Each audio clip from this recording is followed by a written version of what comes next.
Russians, Cubans, Chinese. It wasn't the mafia, although they were used secondarily, but not as the primary sole entity planning and orchestrating this, and so on. So you're talking about, a homegrown conspiracy. You're talking about the assassination of a president. You're talking about the overthrow of the government. And anywhere else in the world, we don't hesitate to call it what it is. Only in America do we have that hesitation. It was a coup d'etat. It was the overthrow of the government in the only way that it could be accomplished, the physical elimination of a popular president who is going to be serving 5 more years and most likely to be followed by 8 years of his brother Robert. And the people who did not like those politics and who hear a special tune when the Star-Spangled Banner is played, and who have special feelings that ordinary citizens like you and me, in their eyes, do not have. Super patriots with their own concept of what America should be. They weren't going to sit back and say, well, that's okay, 13 more years, wait till, like a ball game, wait till we come up in the 9th inning, or wait till the 3rd period of a hockey game, or the last quarter in a basketball game, or so on. It doesn't work that way. 13 years in national, international politics is as a lifetime. It can determine things for centuries and centuries.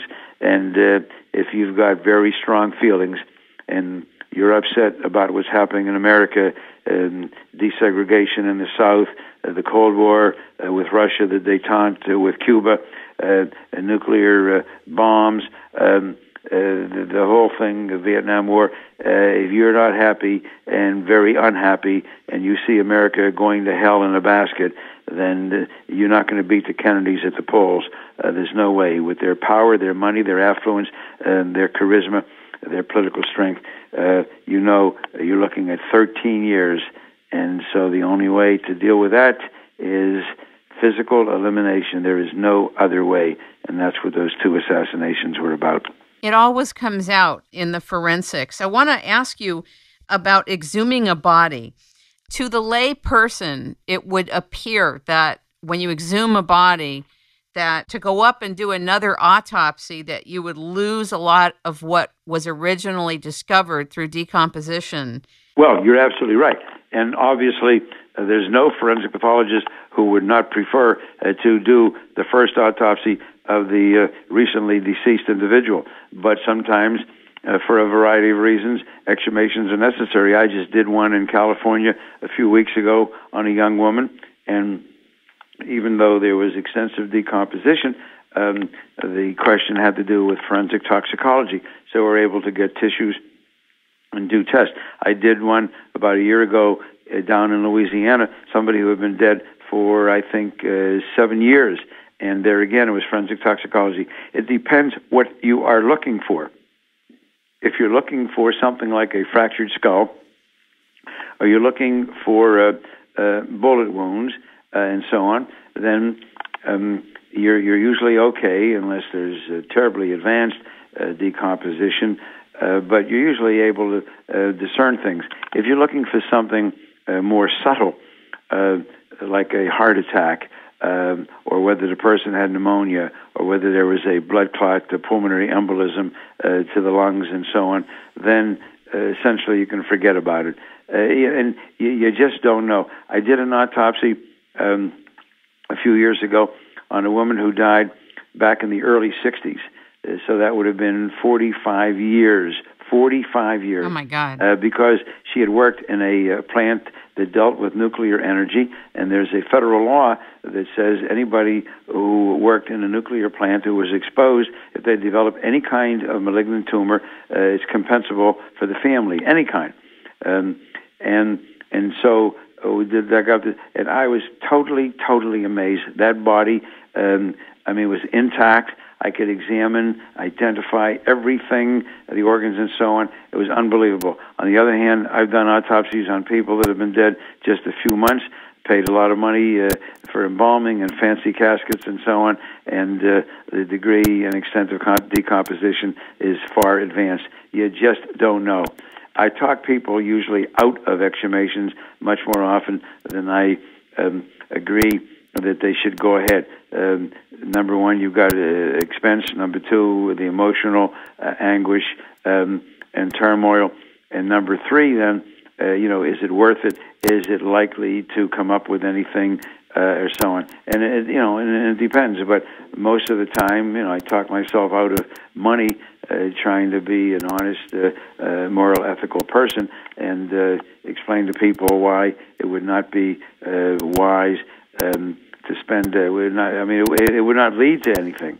On the other hand, if you're looking for things, like I've said, did they miss it? Well, like I did an autopsy. It's a case I wrote about, I think, in my very first book, Cause of Death, a young student at Indiana University of Pennsylvania who was found dead at the bottom of the steps. And they said that, he had, what did they say? I think that he had he vomited, he was drunk, he vomited, and he died. So the family was not happy, and other people, we dug up the body years later, and to my amazement, they had not even opened up the skull. They had not opened up the skull. So opened up the head, and sure enough, there were fractures and hemorrhage. He had been tossed down the steps, and that case was converted to a homicide. It's an example of, sometimes what you're looking for is still able to be found.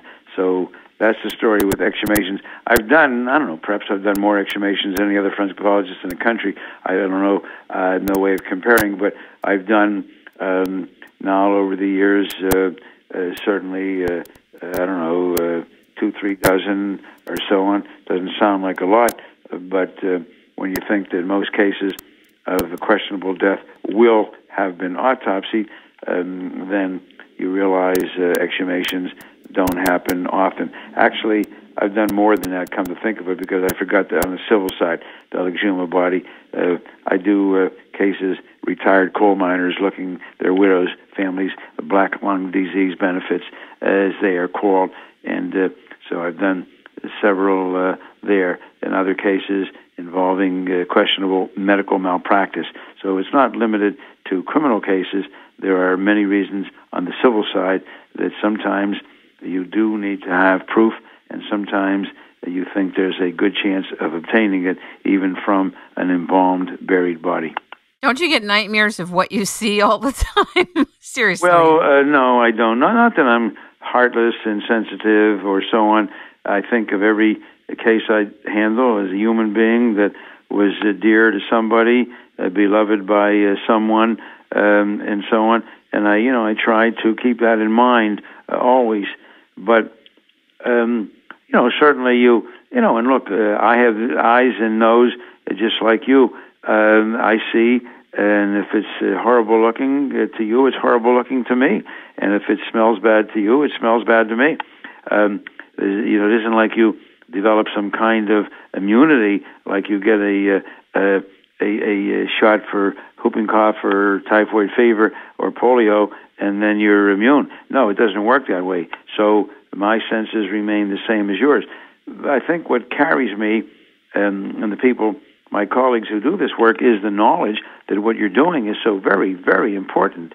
Really, without good forensic science, without good, competent medical legal autopsies performed by trained forensic pathologists, can you just begin to imagine the degree and extent of injustice across the board in civil and criminal matters?